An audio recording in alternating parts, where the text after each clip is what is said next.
commencer, si vous le voulez bien, d'abord d'accueillir officiellement Mathieu Théoran, qui donc a pris la succession de Nicolas. On aura bien sûr l'occasion de les saluer les uns et les autres tout à l'heure. Je vous rappelle qu'il y a le pot de départ de Nicolas vers midi, je crois, midi moins quart, hein, c'est ça?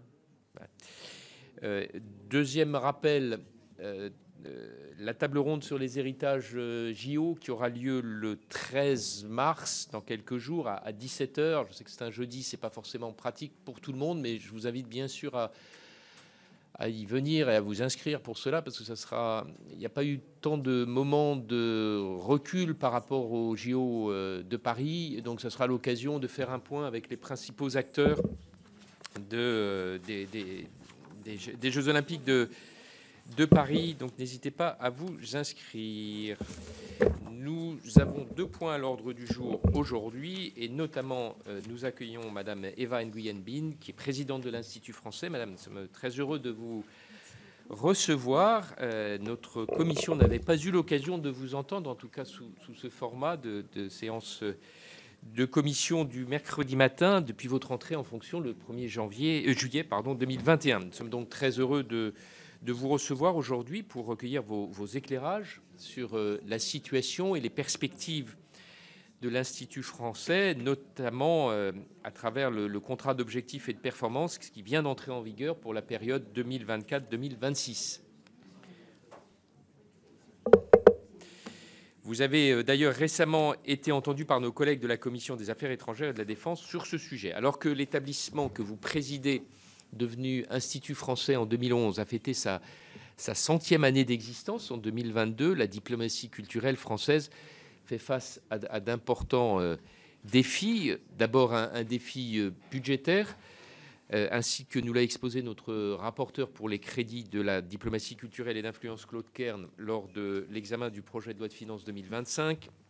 La subvention pour charges de service public de l'Institut connaîtra une chute marquée en 2025, avec une baisse totale de plus de 7% des crédits depuis 2020. L'activité de votre établissement reste certes dynamique, grâce notamment à la mobilisation d'autres sources de financement en provenance notamment de l'Agence française de développement et des institutions européennes ou du mécénat, mais ces ressources propres sont par nature plus instables.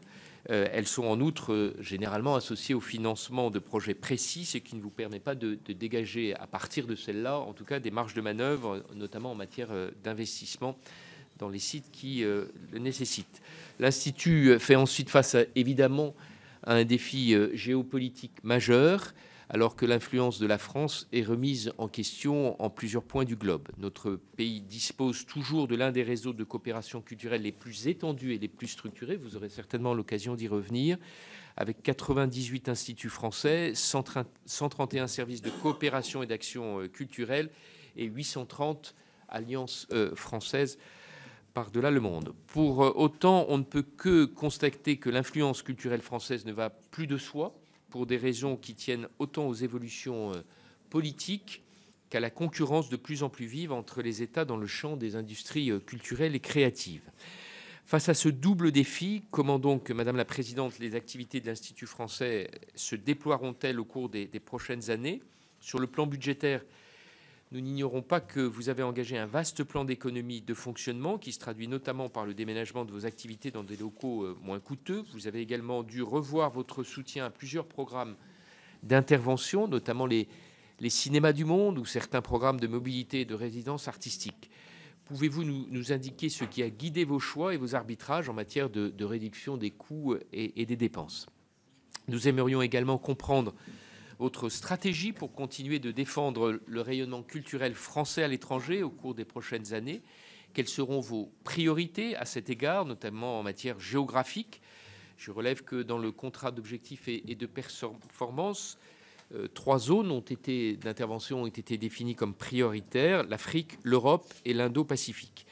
Madame la Présidente, je vais vous laisser la parole pour un propos liminaire et je passerai ensuite, bien sûr, la parole à toutes celles et tous ceux qui le souhaitent, en commençant bien sûr par notre rapporteur budgétaire Claude Kern qui vous posera les premières questions. Et enfin, je rappelle que cette audition est captée et diffusée en direct sur le site internet du Sénat. Madame la présidente.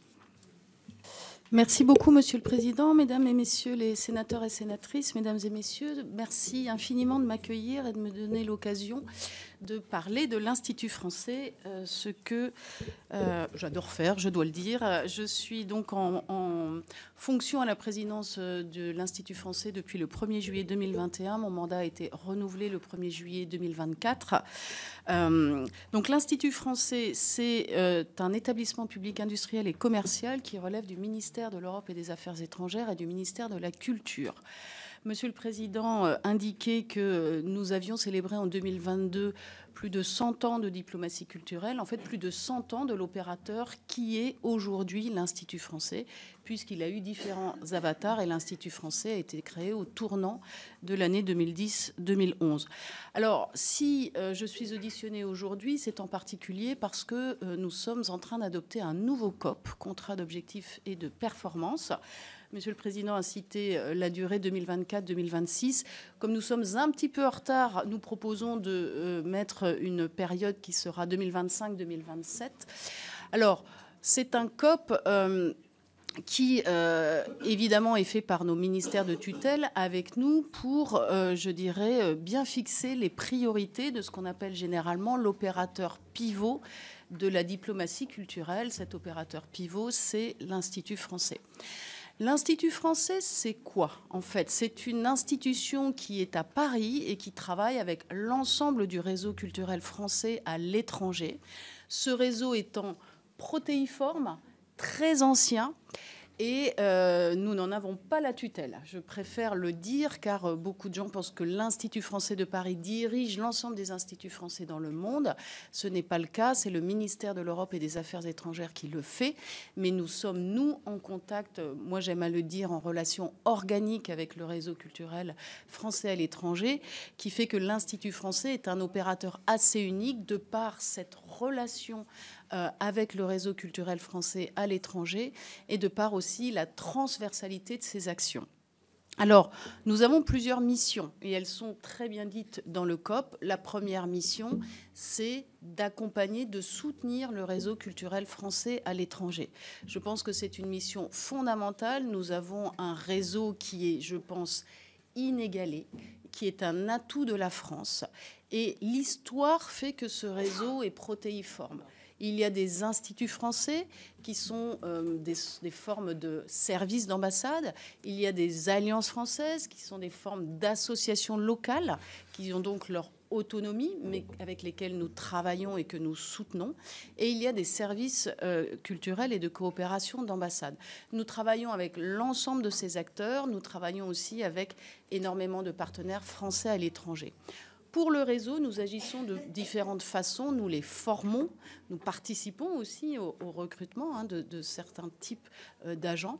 Nous les soutenons dans leurs projets en conseil, en expertise et en soutien budgétaire. C'est fondamental parce que c'est à travers ce réseau que nous pouvons exercer nos deux autres grandes missions qui sont le soutien à l'export et à l'internationalisation des créateurs et créatrices français, des industries culturelles françaises. Ça, c'est vraiment notre mission, enfin une de nos missions phares, qui est comment soutenir et assurer, je dirais, le passage à l'international, eh bien, de tous les artistes, de toutes les entreprises culturelles et créatives. Alors ça, je dirais qu'on a pris aussi un tournant il y a quelques années, mi-temps des années 2019, on a pris un tournant qui fait qu'on s'est beaucoup plus engagé au profit du soutien à l'international des entreprises culturelles et créatives. Nous n'avons pas du tout abandonné, je dirais, les créateurs qui ne se retrouvent pas dans ce vocable d'ICC, d'industrie créative et culturelle, mais nous avons élargi notre champ pour soutenir des entreprises qui font de la prospection de marché, qui recherchent des partenaires. Et je pourrais vous en parler davantage, évidemment, au fur et à mesure de vos questions. En tout cas, c'est un tournant extrêmement important et je voulais le signaler. La troisième mission, c'est la coopération culturelle à l'international. Donc, c'est la coopération, je dirais, de société civile à société civile. C'est tout ce qui recouvre ce qu'on pourrait appeler le débat d'idées, comment on organise des endroits, des forums, des plateformes où les gens se parlent. Les gens peuvent se parler de tout et en se parlant, ils se connaissent mieux. Et je pense que ça recouvre aussi, ça recoupe l'une des valeurs fondamentales de la France, qui est la liberté d'expression.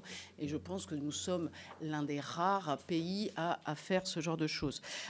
C'est aussi, je dirais, la coopération en faveur du plurilinguisme et donc de la langue française. Nous avons des actions en faveur de la francophonie, bien sûr, en faveur de la promotion de la langue française. Nous soutenons des artistes francophones, nous soutenons les centres de langue que vous trouvez dans les instituts français, dans les alliances françaises. Et ça, c'est une de nos missions extrêmement importantes. Voilà, donc tout ce qui est dialogue des sociétés, coopération entre les sociétés est une de nos missions aussi cardinales. Alors, Monsieur le Président, vous m'avez demandé quelles étaient les priorités, et notamment les priorités géographiques. Donc, je vous ai dit les priorités, je dirais, thématiques. Alors, ce nouveau COP est dans la continuité de l'ancien COP. Néanmoins, il faut voir qu'il apporte quand même des évolutions notables.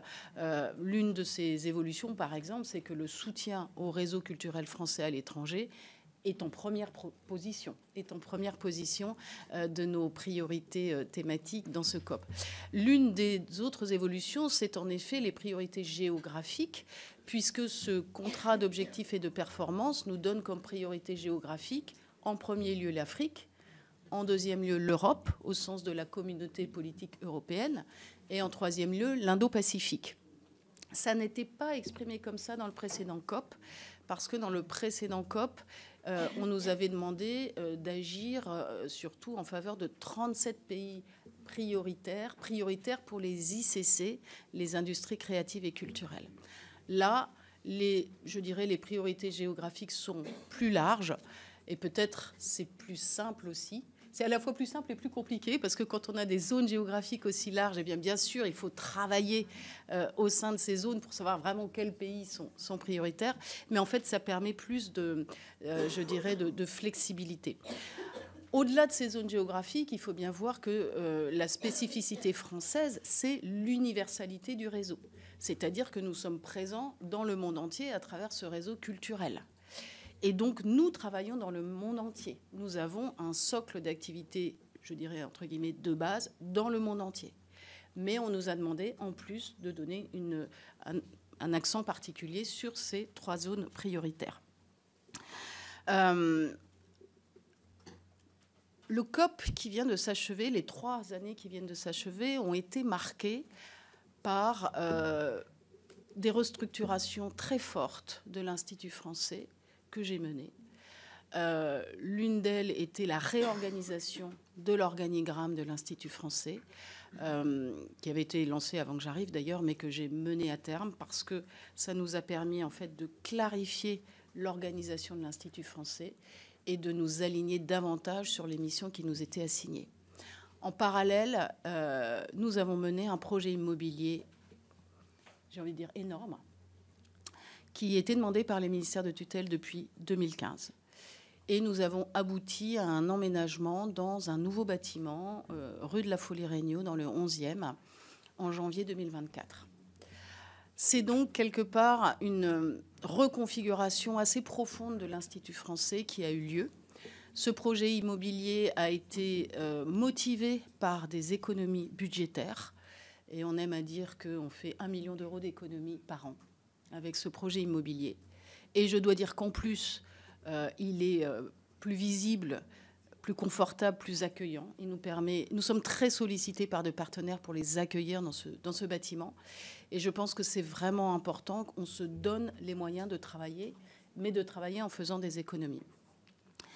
Nous avons aussi énormément modernisé nos outils au service du réseau et de nos partenaires. Ça a été une refonte de la plupart de nos outils pour qu'ils soient plus maniables, plus, je dirais, faciles à utiliser, plus modernes tout simplement. Nous avons fait beaucoup d'investissements dans nos outils et nous continuons à en faire. Et je pense que c'est extrêmement important vu le virage numérique qui a été pris toutes ces dernières années et que nous avons pris au cours de ces 3 dernières années et que nous continuons évidemment à prendre.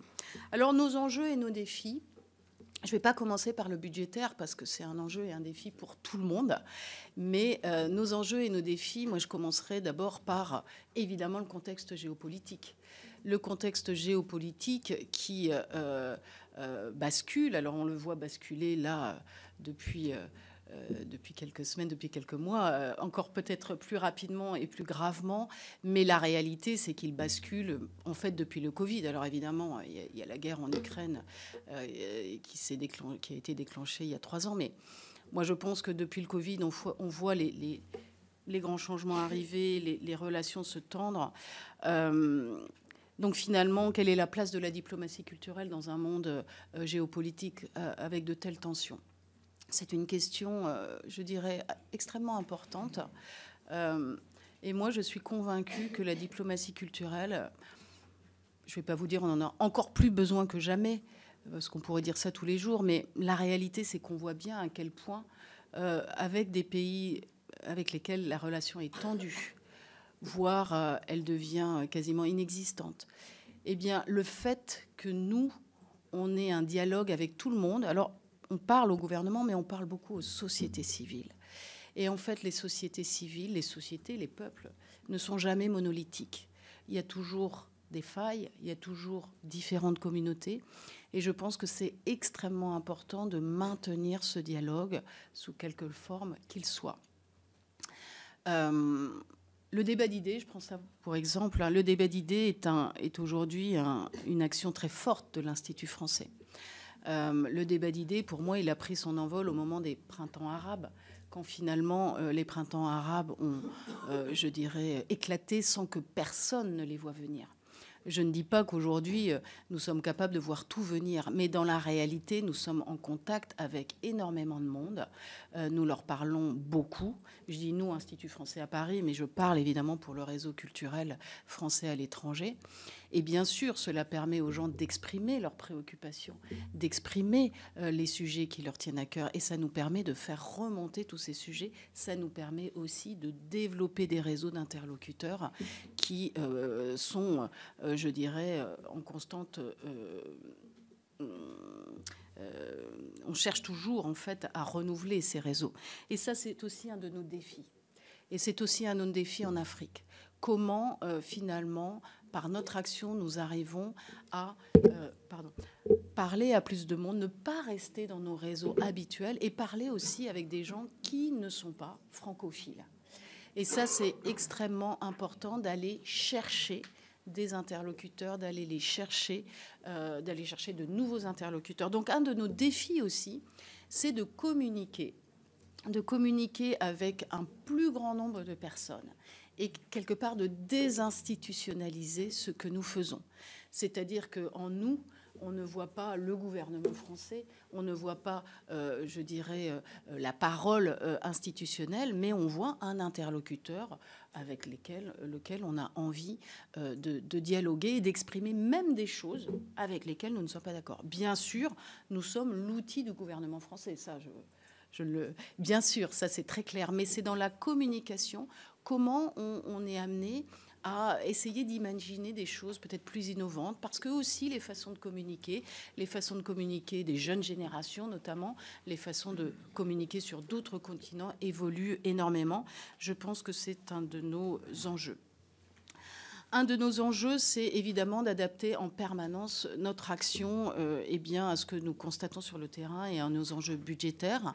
Donc il est vrai qu'en 2025, nous avons eu une baisse de notre subvention pour charges de service public. Elle a été de 5,5%. Bon, je pense que là, le ministère de l'Europe et des Affaires étrangères a fait son maximum pour nous préserver, pour préserver le réseau aussi.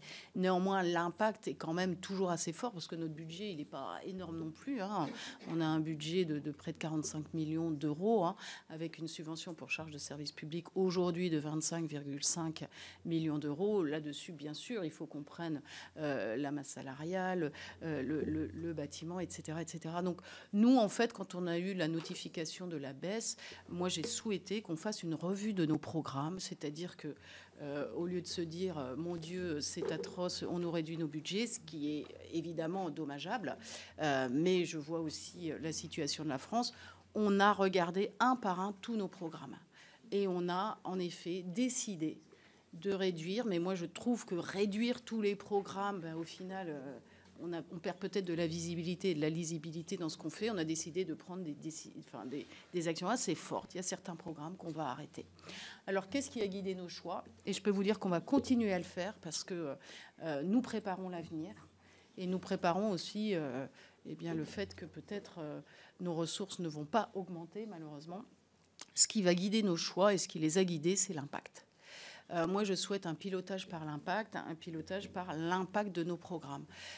Et aussi qu'on puisse étayer auprès des Français de ce que la diplomatie culturelle peut apporter comme résultat pour la France. Je pense que ce n'est pas un angle qui est souvent pris parce que c'est difficile. Quand on parle de diplomatie, quand on parle d'influence, quand on parle de diplomatie culturelle, eh bien, ce n'est pas facile d'étayer de résultats concrets. En revanche, nous avons quand même beaucoup de programmes sur lesquels nous pouvons dire, voilà, nous avons eu des résultats concrets. Je prends par exemple le programme Industrie culturelle et créative Immersion, qui est un programme d'accompagnement à l'export d'entreprises. Nous avons un effet levier dont nous pouvons attester aujourd'hui de 1 euro investi pour 3 euros retrouvés, mais aujourd'hui, parce qu'il y a beaucoup de contrats qui sont en projet, etc., et nous pensons que c'est un programme qui peut avoir un effet levier de 1 pour 14. Voilà. Je ne veux pas être trop longue parce que vous m'avez demandé de faire un propos liminaire, donc je m'arrêterai là, mais je suis bien évidemment disponible pour toutes vos questions. Merci beaucoup. Merci, Madame la Présidente. Première question de Claude Kern, notre rapporteur budgétaire. Merci, Monsieur le Président, et puis merci, Madame la Présidente, pour ces éléments qui témoignent de votre engagement à faire, je dirais, aussi bien avec moi. Le défi est de taille et naturellement, notre commission se montrera très attentive au suivi de la situation et des crédits de l'Institut français en ces temps où la rigueur est de mise pour tout le monde. Alors ma première question, et vous l'avez d'ailleurs évoquée, mais je souhaiterais que vous soyez un peu plus précise, porte sur l'organisation de notre réseau de coopération culturelle, qui pourrait paraître nébuleux à un observateur non averti. Comment s'organisent tout d'abord les relations de votre établissement avec les instituts français implantés à l'étranger, ainsi qu'avec les services de coopération et d'action culturelle? Quel bilan faites-vous ensuite du rapprochement opéré avec le réseau des alliances françaises? Pour mémoire, ce rapprochement a été rendu effectif par cette fameuse convention tripartite qui a été passée avec le ministère de l'Europe et des Affaires étrangères en 2019, puis renouvelée en juillet 2023, et dont l'objectif était de garantir une plus grande cohérence de l'action linguistique et culturelle extérieure. Cet objectif vous paraît-il aujourd'hui atteint? Et deuxièmement, je souhaite ensuite revenir sur les conditions d'élaboration et le contenu du COP, de ce contrat d'objectifs et de performance de l'Institut français. Alors que celui-ci couvre, et vous l'avez précisé, la période 2025-2027, il n'a pu être examiné qu'au début de l'année 2025 par le Parlement. Les objectifs qui y figurent ont par ailleurs été définis avec les sérieuses coupes budgétaires opérées par la loi de finances 2025. Dans ces conditions, je m'interroge sur le statut de cette feuille de route, dont certaines mesures paraissent déjà obsolètes, faute de financement adéquat, et qui avaient commencé à être mises en œuvre avant même que le Parlement les ait examinées. Je relève par ailleurs que la promotion de la langue française ne constitue plus un objectif à part entière de cette feuille de route, alors qu'elle figurait parmi les 4 priorités du contrat d'objectifs et de performance 2022-2024. Pouvez-vous nous éclairer, Madame la Présidente, sur les conséquences pratiques de cette évolution? Enfin, nous avions largement salué, lors de l'examen du projet de loi de finances, l'engagement des équipes du réseau d'action culturelle pour maintenir leur activité dans des contextes de tensions géopolitiques, voire de conflits armés.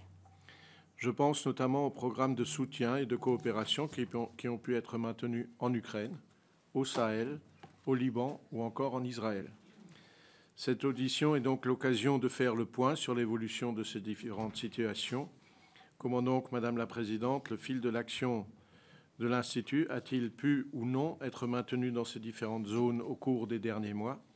En particulier, le programme de résidence Sava Sava, qui s'adresse à des artistes palestiniens, fonctionne-t-il toujours aujourd'hui? Voilà une première série de questions. Oui, Madame la Présidente, on va vous laisser répondre à cette première série de questions avant qu'il y en ait d'autres.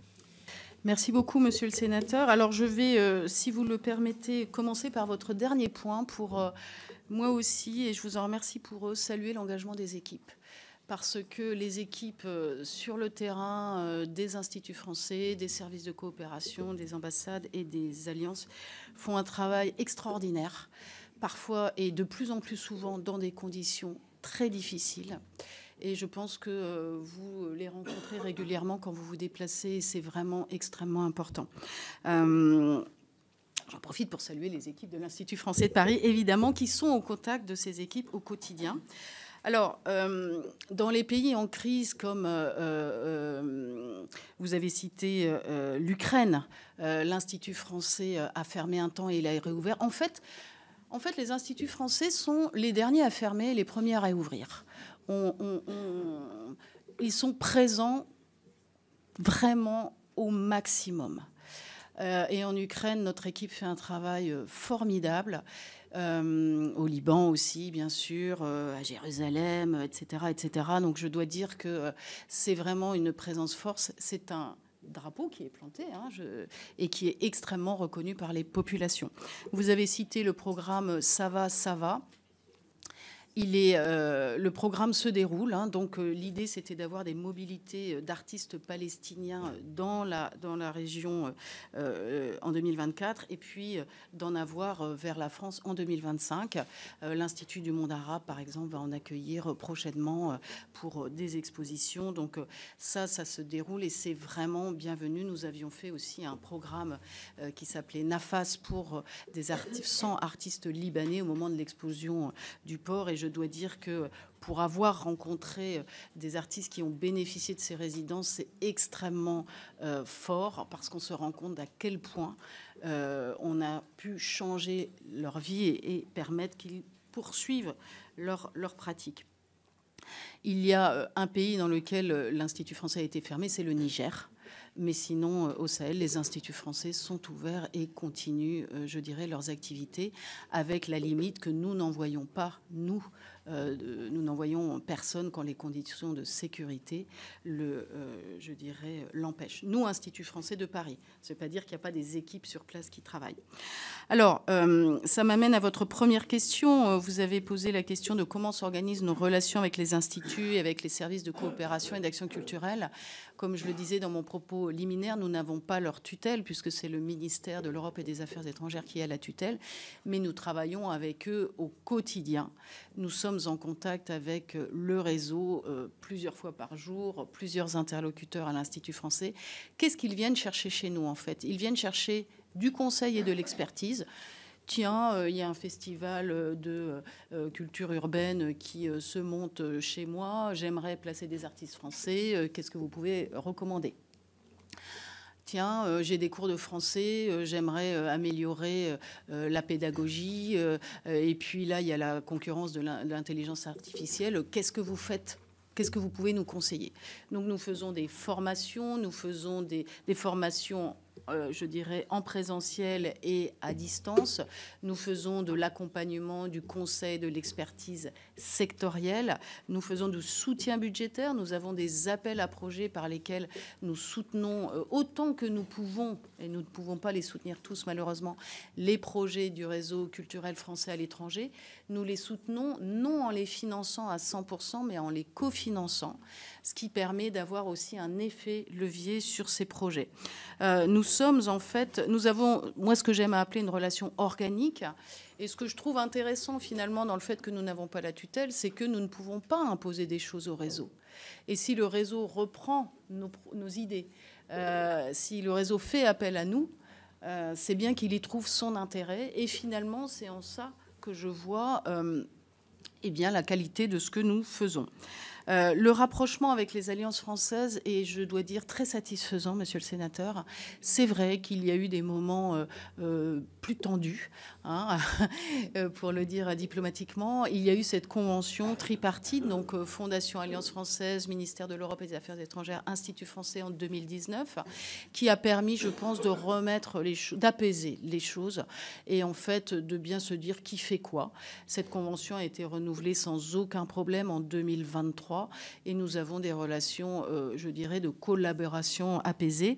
La Fondation Alliance française s'est recentrée sur son cœur de métier, hein, la labellisation des alliances françaises, la délabellisation le cas échéant, je dirais la coordination du réseau.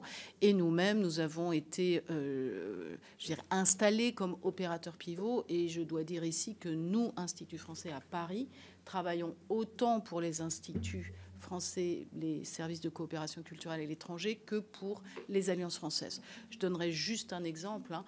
Dans le nombre d'agents du réseau que nous formons, plus de 1000 agents du réseau que nous avons formés en 2024, hein, 1200 si ma mémoire est bonne, il y a autant d'agents des alliances françaises que des instituts français. Et ça, je pense que c'est important. Alors, sur le COP, oui, en effet, le projet de COP est arrivé tardivement aux assemblées.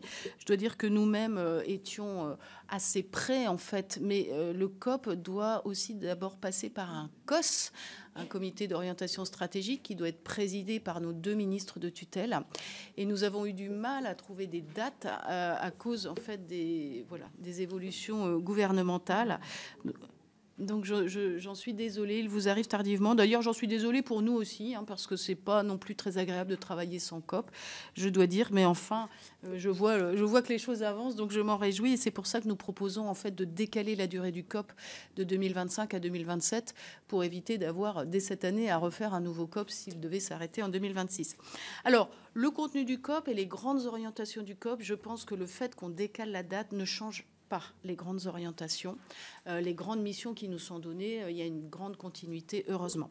En revanche, il est vrai que sur certaines cibles, et ça, nous le regardons vraiment très précisément, puisque le COP, les grandes orientations, sont assorties de cibles, d'indicateurs à atteindre. Et il y a certains de ces indicateurs cibles que nous ne pourrons pas, je pense, atteindre parce que il y a eu les questions budgétaires qui sont arrivées, etc., etc.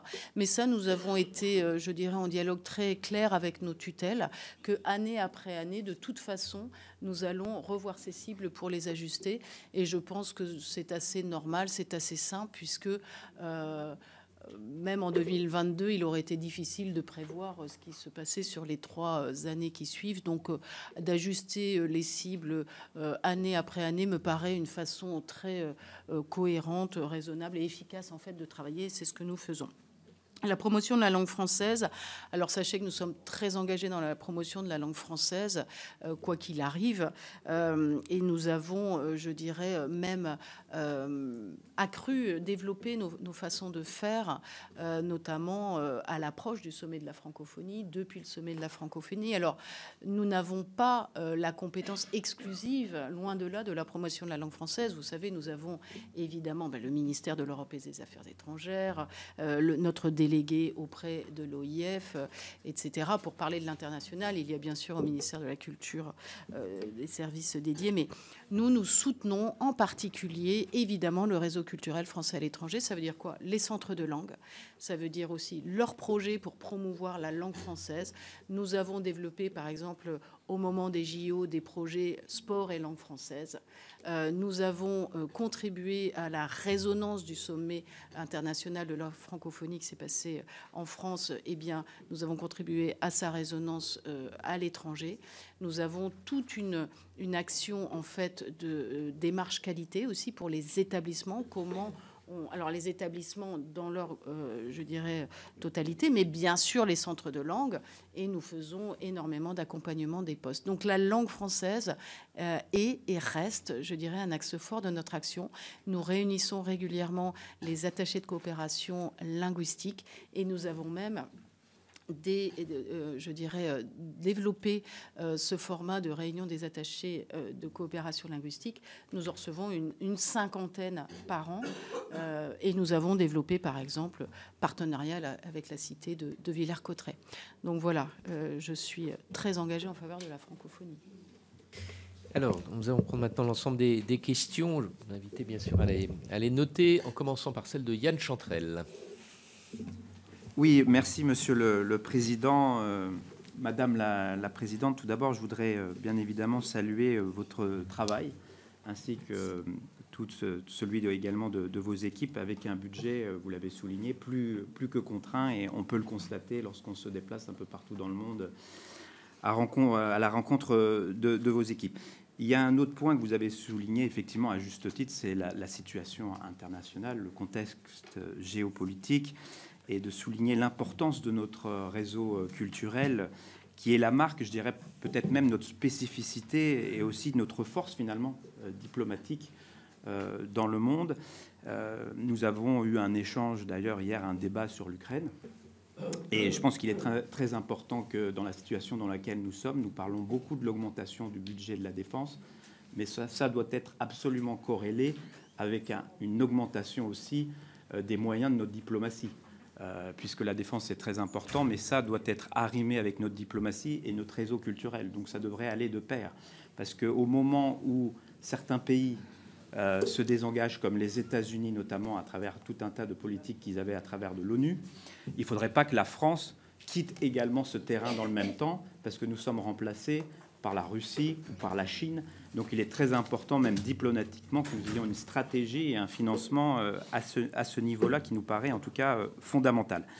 Lors de notre audition pour notre rapport sur la francophonie que nous avons réalisé avec Pierre-Antoine Lévy et Catherine Pelleriti, vous nous aviez relaté un échange que vous aviez eu avec un jeune francophone du Bénin, au cours duquel il vous avait demandé, concernant le français, pourquoi faire ?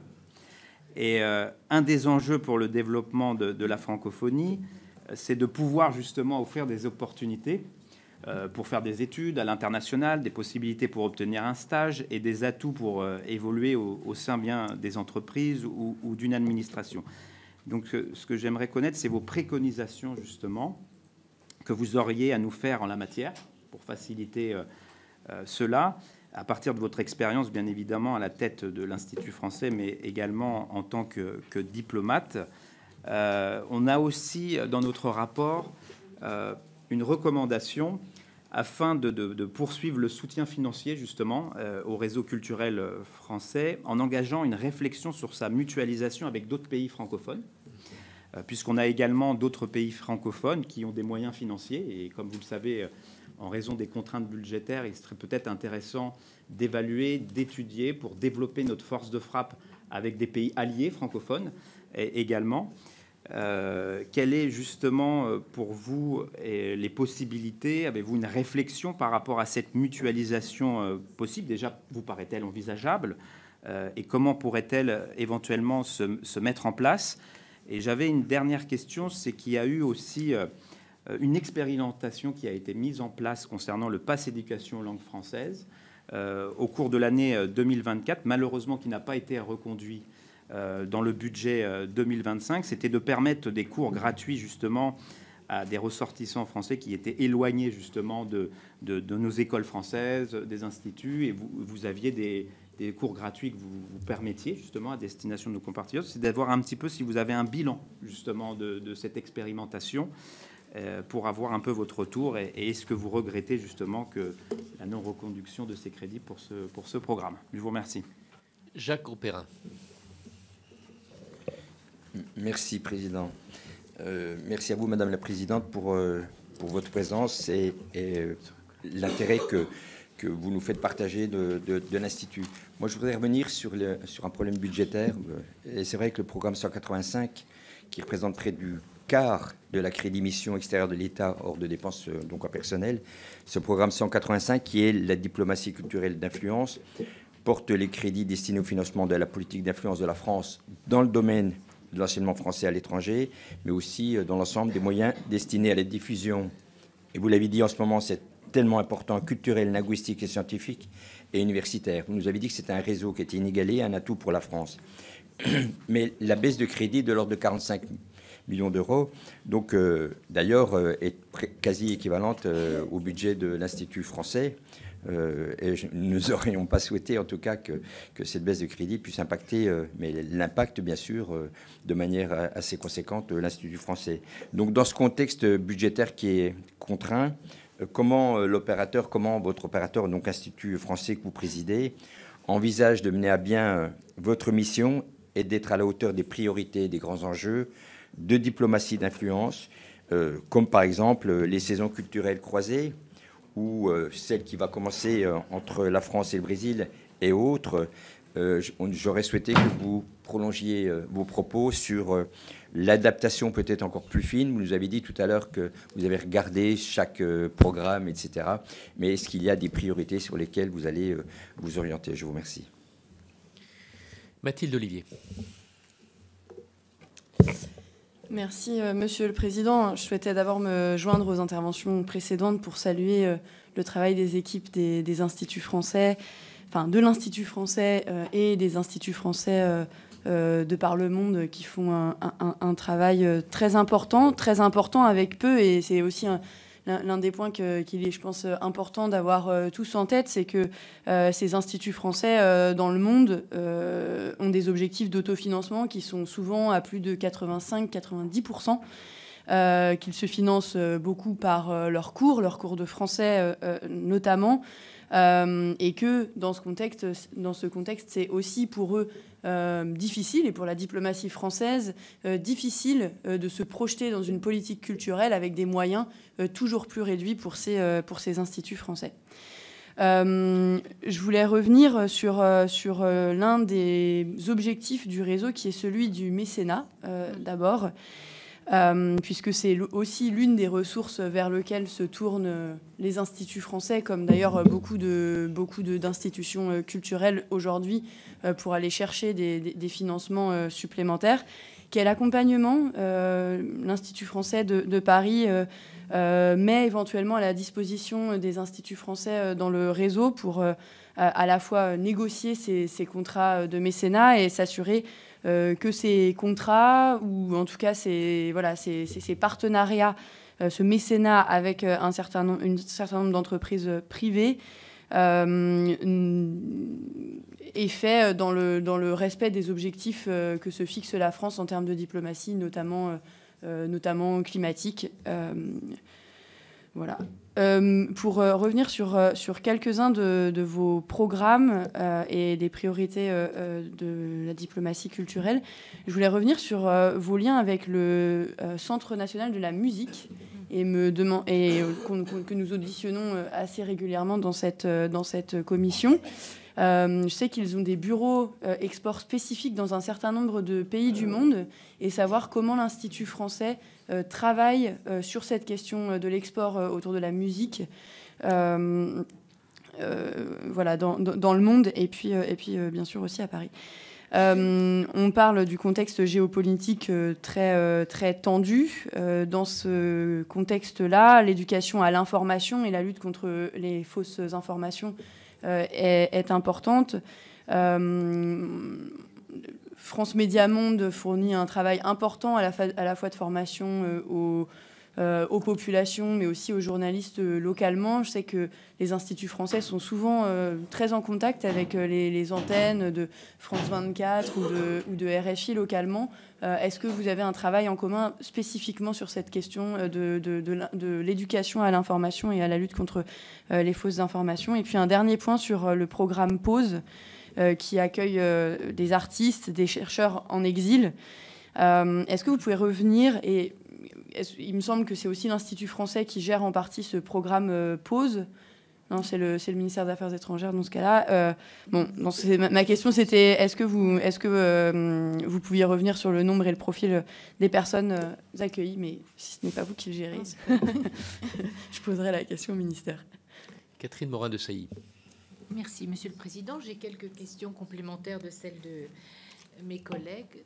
D'abord, Madame la Présidente, vous féliciter pour l'excellent travail réalisé.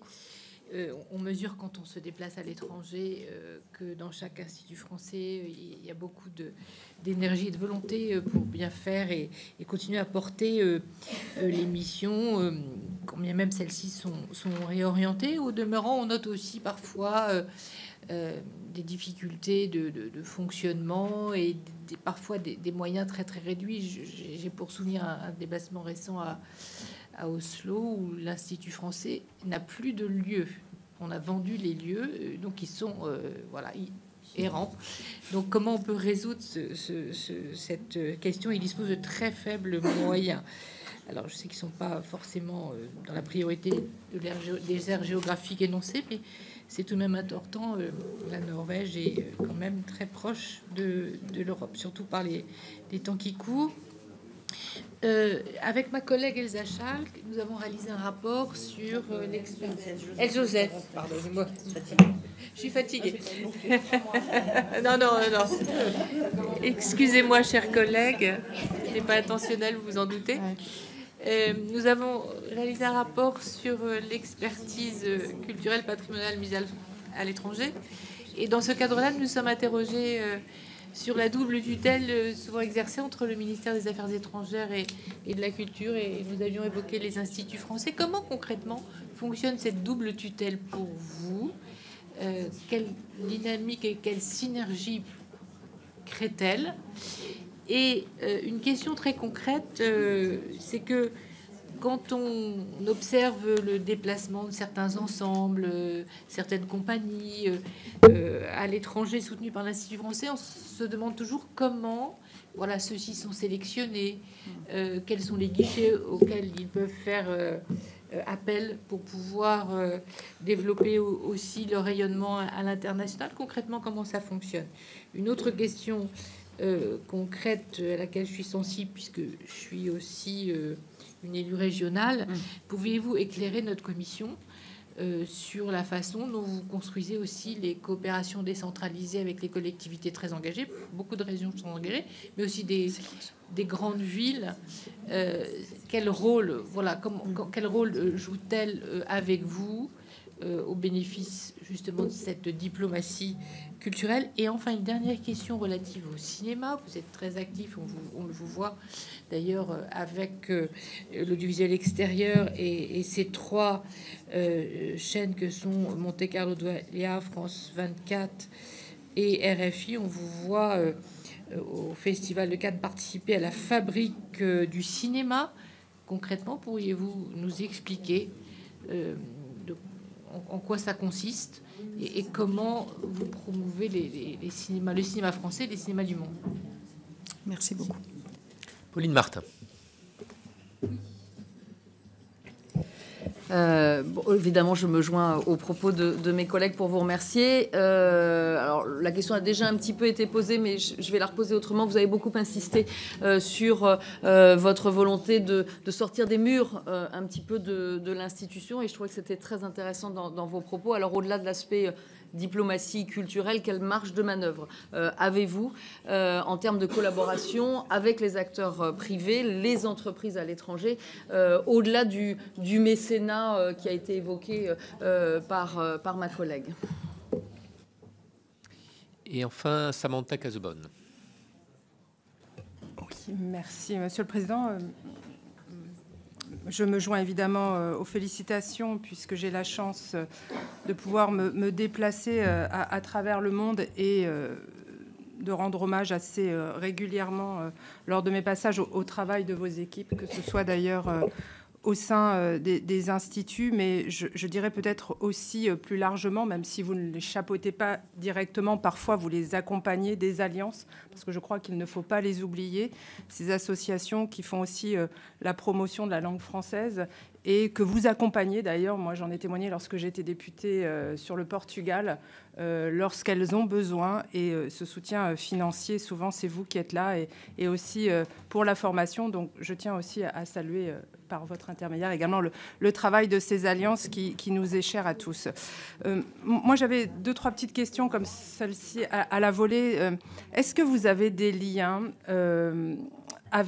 privilégiés avec certains opérateurs qu'il était prévu pour certains en tout cas même parmi cette commission, peut-être un peu de sacrifier par des coupes budgétaires de type Canopé, France Éducation Internationale, parce que moi je sais à quel point ces opérateurs nous sont précieux à l'étranger, et je voudrais peut-être que vous puissiez nous indiquer s'il y avait potentiellement des liens avec ces instituts français et qui vous permettent surtout, vous aussi, de maintenir vos équipes à un niveau de formation extrêmement intéressant. Donc c'était aussi pour informer cette commission.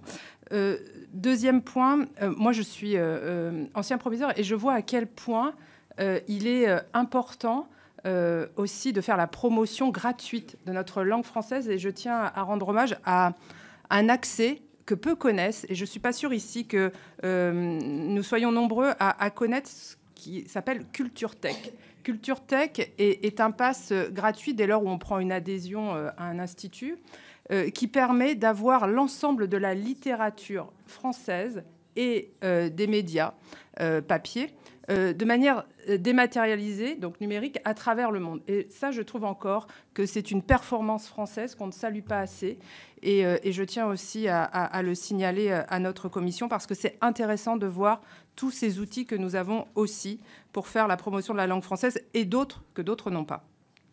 Maintenant, j'aimerais aussi revenir sur un dernier point qui touche, lui, peut-être un peu plus l'accès aux certifications. Moi, j'aimerais savoir s'il existe des études comparatives en matière de certification avec d'autres pays.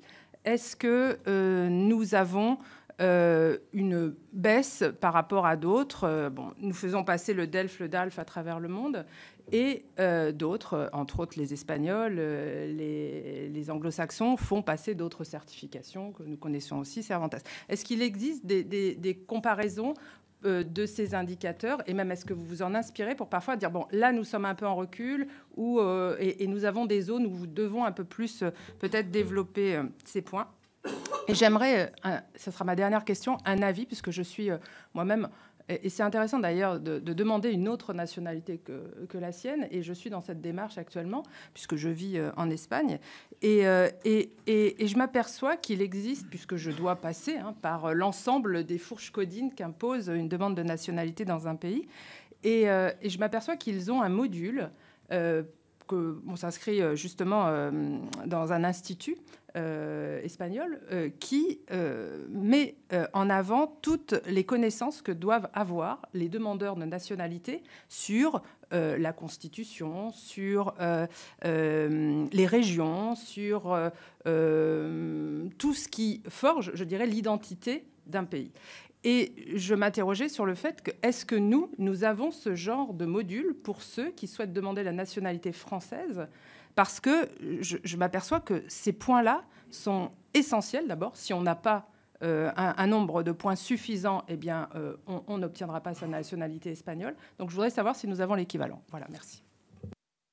Voilà, Madame la Présidente, toutes les questions ont été posées. On va vous laisser y répondre. Merci beaucoup. Alors, de façon un petit peu transversale, je vais revenir sur les questions budgétaires, parce que plusieurs d'entre vous ont abordé cette question. Alors, vous avez remarqué que je ne me plains pas. Je ne me plains pas face à la baisse budgétaire. D'abord, pourquoi? Parce que le ministère de l'Europe et des Affaires étrangères nous a quand même préserver autant que possible. Ensuite, bon, j'essaie d'être responsable, je vois la situation du pays et puis toutes les priorités qui existent. Néanmoins, je dois dire aussi qu'il y a un certain niveau de baisse au-delà duquel nous ne pourrons plus exercer nos missions. Voilà, c'est très clair. Nous sommes en discussion constante avec nos ministères de tutelle, donc moi, j'en rajoute pas dans la complainte, mais il est clair, évidemment, qu'il y a un moment où on pourra plus faire.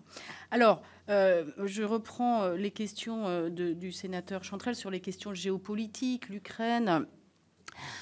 Moi, ce que je trouve extrêmement fort, c'est que vous avez tout à fait raison. Les questions culturelles, les questions d'identité sont extrêmement importantes et sont peut-être même exacerbées dans le monde dans lequel nous vivons.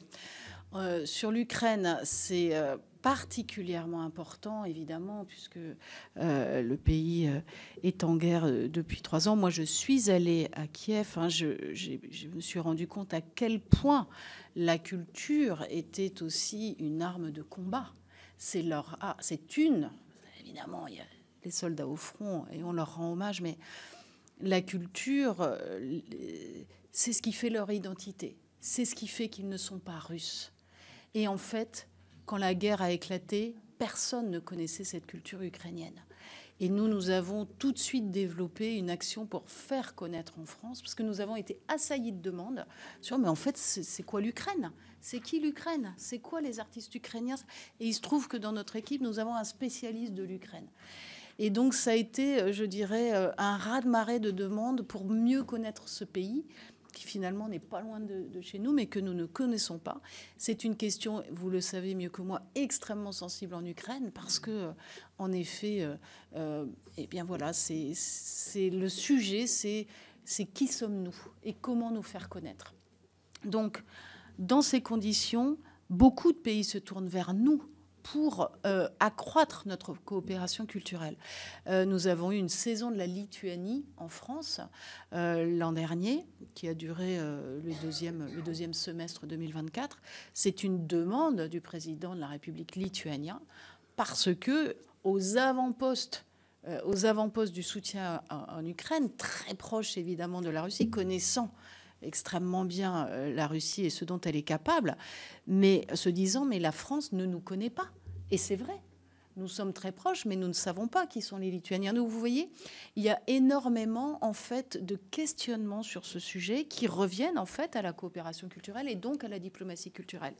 C'est une façon de se connaître, c'est une façon de renforcer les liens, évidemment, avec les pays partenaires.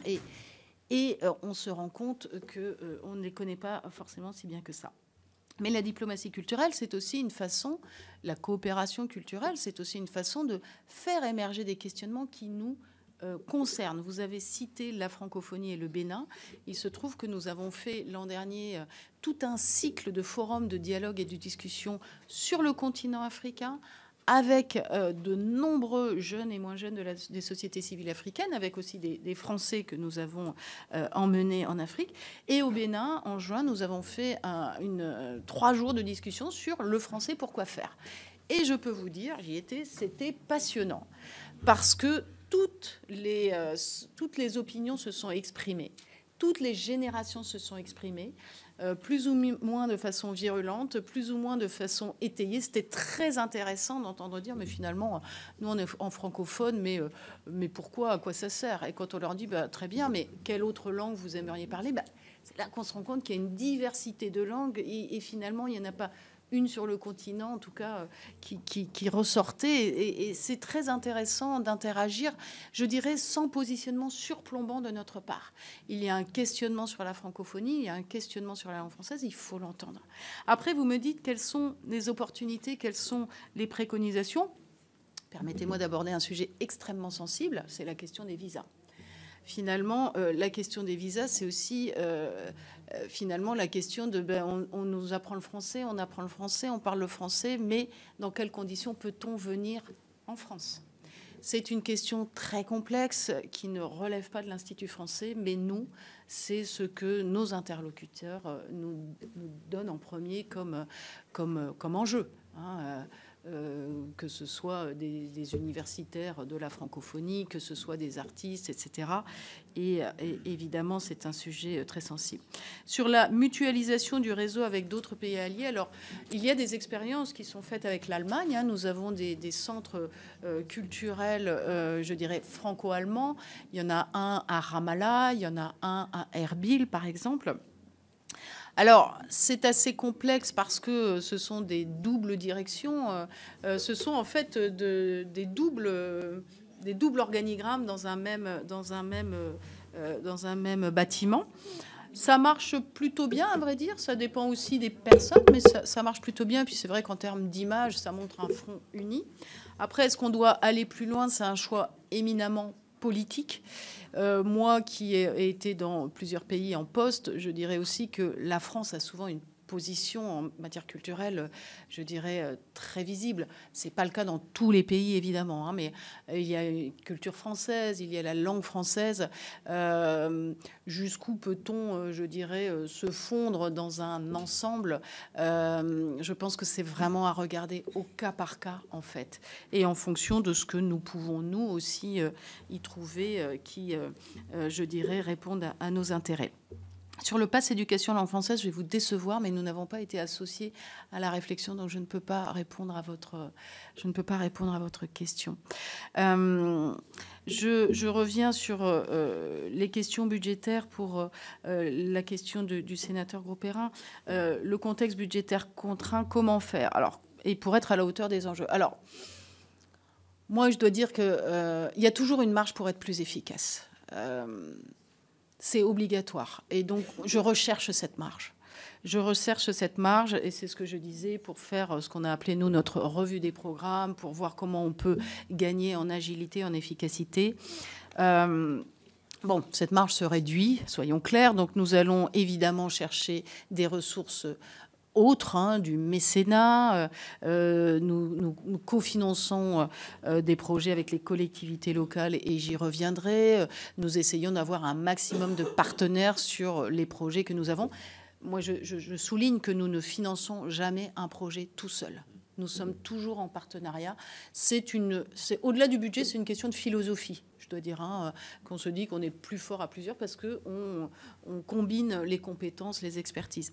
Alors, le mécénat, c'est une belle ressource pour l'Institut français.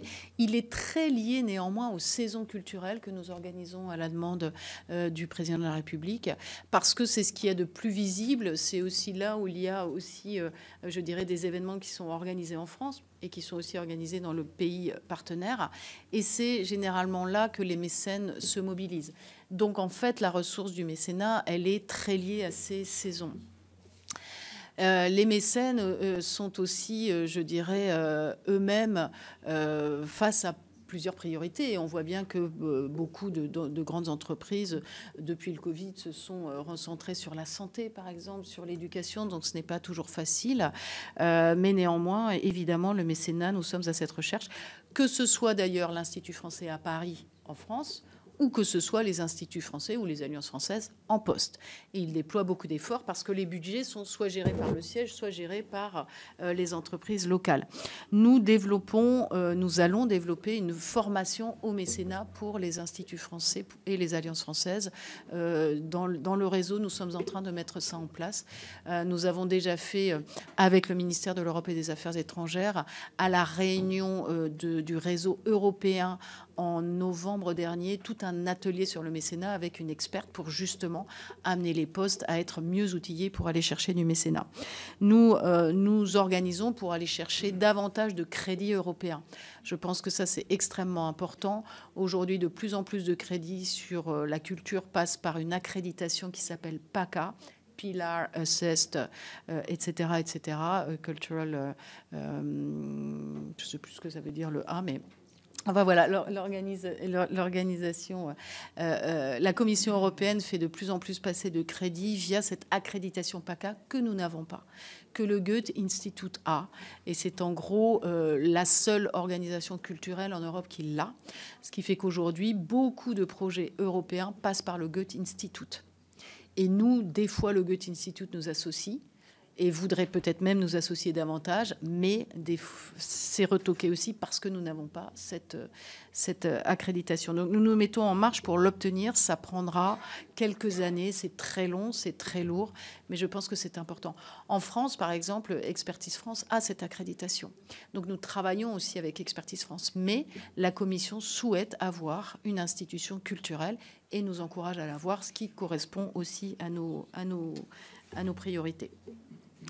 Je reviens aux questions de la sénatrice Mathilde Olivier. Donc le lien avec le CNM, c'est un peu le lien qu'on a avec beaucoup d'opérateurs culturels, hein, le CNM, le CND, le CNL. En fait, nous travaillons ensemble à bien se dire qui fait quoi et qui a les expertises et les compétences de quoi. Et cela prend souvent la forme d'une convention de coopération et de partenariat, ce que nous avons par exemple avec le CNM. Le CNM soutient évidemment la filière professionnelle et est peut-être plus orienté marché que nous, qui sommes moins orientés marché, qui sommes plus orientés diplomatie culturelle. Et c'est là, en fait, où le partage va souvent se faire.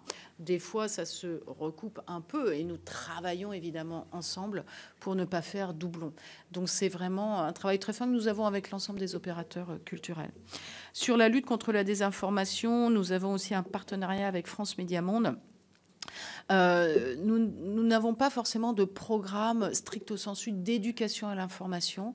Nous en avons fait et nous en ferons encore parce que c'est extrêmement important. Nous avons par exemple fait une très belle opération pendant la présidence française de l'Union européenne et il se trouve que c'est tombé juste après l'attaque de la Russie sur l'Ukraine. Ça s'appelait Café Europa. Et c'était vraiment un travail avec les écoles de journalisme, un travail avec des journalistes européens, français bien sûr, et européens expérimentés, pour finalement expliquer ce que c'est une information, ce que c'est la désinformation, ce que c'est que le travail de journaliste. Parce qu'aujourd'hui, tout le monde est un petit peu journaliste. Tout le monde se dit avec les réseaux sociaux, je suis un journaliste et un reporter de terrain. Et ça a extrêmement bien marché, ça a fédéré beaucoup de monde. Et je dois dire que c'était une très belle opération que nous sommes amenés, en effet, à reproduire. Programme Pause ne relève pas de nous. Mais évidemment, nous sommes en lien parce qu'ils accueillent des artistes aussi. Alors, sur la coopération décentralisée, nous avons des conventions de partenariat avec... nous avons à peu près une quinzaine de conventions de partenariat qui peuvent recouvrir plusieurs collectivités locales, que ce soit la ville, la métropole. Voilà, une convention peut être signée avec 3 collectivités locales. C'est assez fréquent. Alors... l'objectif, c'est l'aide à l'internationalisation des acteurs culturels et artistiques des territoires. Donc, nous nous organisons pour faire cet effort-là, sachant que les conventions reposent sur un principe qui est qu'à chaque euro que met l'Institut français, les collectivités mettent 1 euro également. Les conventions ont beaucoup fonctionné par appel à projet, ce qui est une mécanique assez lourde. Et je dois dire que nous sommes en train de travailler à rendre ces conventions plus stratégiques et peut-être plus focalisées sur une ou 2 priorités. Avec les Hauts-de-France, par exemple, la priorité, c'est la filière image, donc tout ce qui est audiovisuel, etc. Avec Montpellier, nous avons signé une convention qui est focalisée sur la Biennale Afrique, que Montpellier a créé dans la foulée du nouveau sommet Afrique-France. Voilà, donc au fur et à mesure des renouvellements, je suis peut-être trop longue, au fur et à mesure des renouvellements de conventions ou de la signature de nouvelles conventions, nous essayons d'aller vers des enjeux plus stratégiques et moins guichets, si je puis m'exprimer ainsi.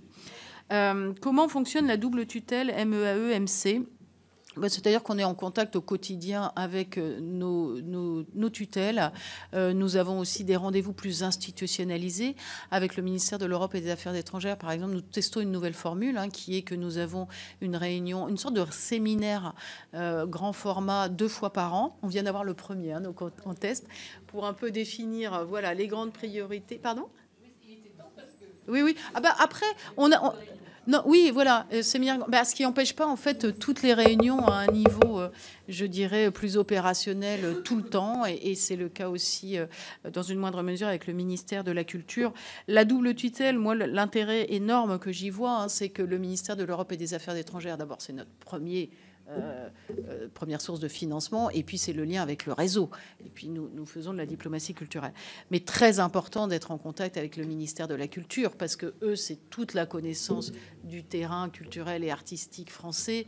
Je prends juste un exemple. Le ministère de la Culture a sorti une stratégie mieux produire, mieux diffuser, tout au long de la vie d'un projet, comment mieux le produire, comment mieux le diffuser. Et bien sûr, l'international doit s'inscrire dans une stratégie en continuité avec la stratégie nationale. Donc voilà, tout ça a sa logique. Comment les projets sont sélectionnés? Nous avons des appels à projets. Je dois dire que nous allons de plus en plus. Ces appels à projets sont aujourd'hui très transparents.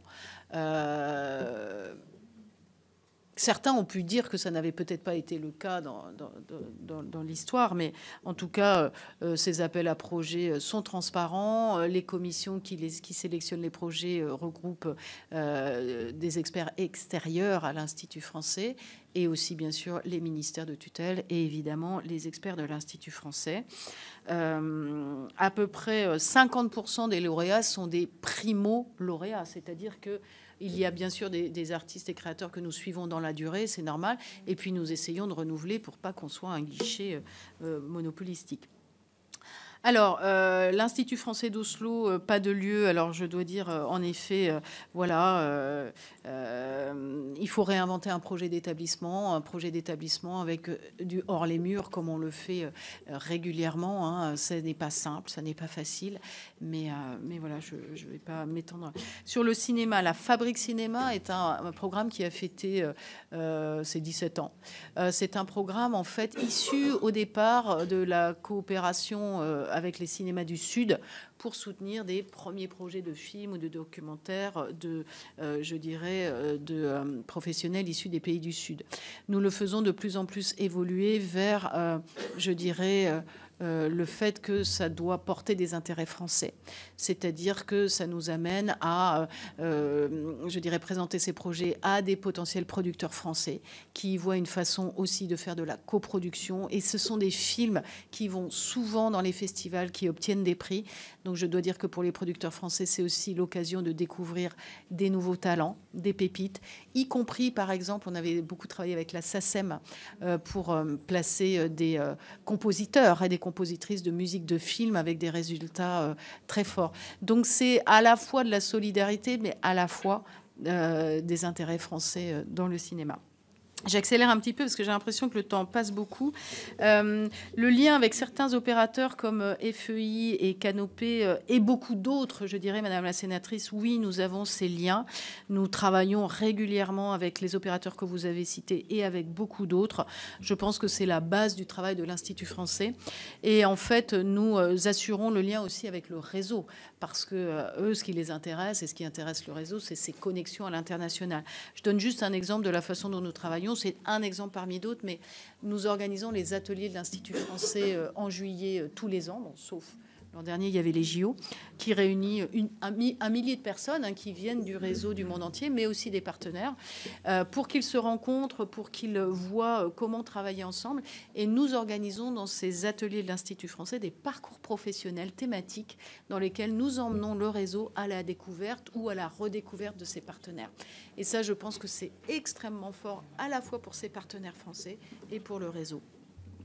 Culture Tech, oui, merci de mentionner Culture Tech. C'est l'une des plateformes que nous avons créées pour le réseau, pour lui donner des ressources, puisque je ne l'ai pas mentionné, mais l'une des actions envers le réseau, c'est que nous donnons des ressources. Et Culture Tech, comme d'autres plateformes numériques que nous avons créées pour le réseau, a été entièrement rénovée l'an dernier pour être au plus proche des besoins du public.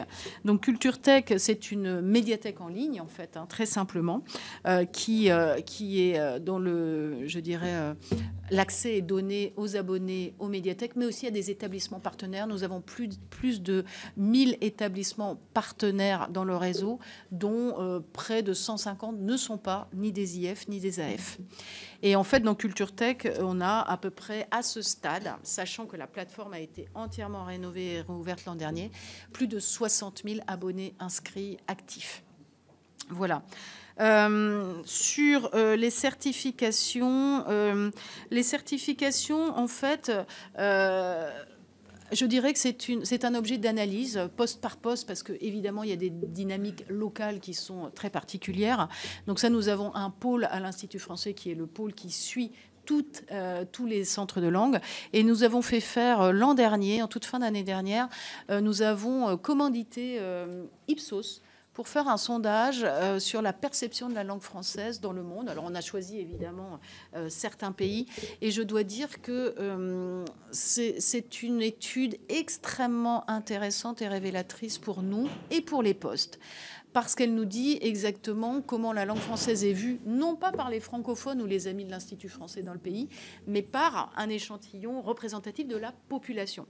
Et ça va nous amener, pays par pays, je dirais, ajuster ce que nous proposons, ajuster la communication envers les publics. Donc ça va vraiment dans le sens de votre question. Excusez-moi. Ensuite, vous avez posé la question de l'obtention de la nationalité. Et je pense que ça, c'est une excellente idée.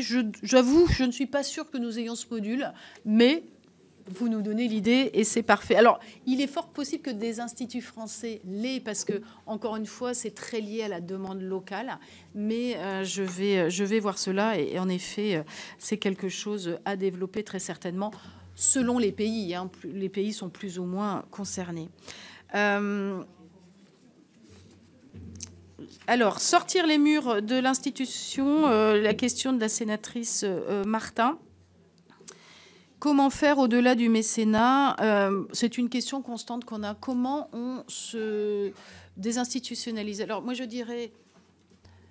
Alors, et puis ça peut paraître bizarre comme question, comment on se désinstitutionnalise, mais en fait le sujet n'est pas tant de se désinstitutionnaliser que d'aller gagner des publics, que d'aller gagner toujours plus de publics, et pas forcément des publics qui nous suivent en tant qu'institution.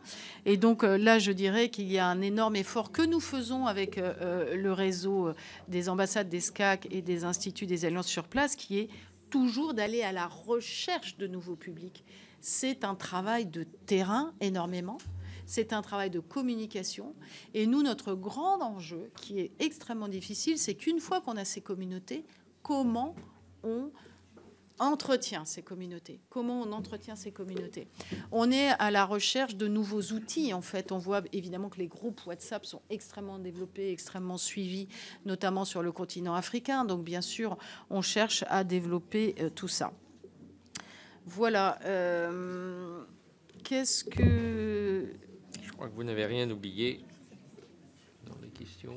J'ai l'impression de n'avoir rien oublié. J'étais déjà bien longue. Merci, Madame la Présidente, pour cet échange. Merci beaucoup. Merci, éclairant Monsieur le Président. pour notre commission. Et on n'hésitera pas, bien sûr, à réécouter sur un sujet auquel nous sommes tous très attachés ici dans cette commission. Merci beaucoup, Monsieur le Président. Merci à vous toutes et tous. Moi, je tiens simplement à dire que nous sommes à votre entière disposition. Et d'ailleurs, vous recevrez bientôt une lettre formelle d'invitation dans notre siège, parce que je trouve que c'est... Alors, votre emploi du temps ne vous permettra peut-être pas de venir, mais c'est important pour moi, en tout cas, de vous faire cette invitation et que vous veniez aussi à la rencontre des équipes. Merci de cette invitation. Merci beaucoup. Bien, mes chers collègues.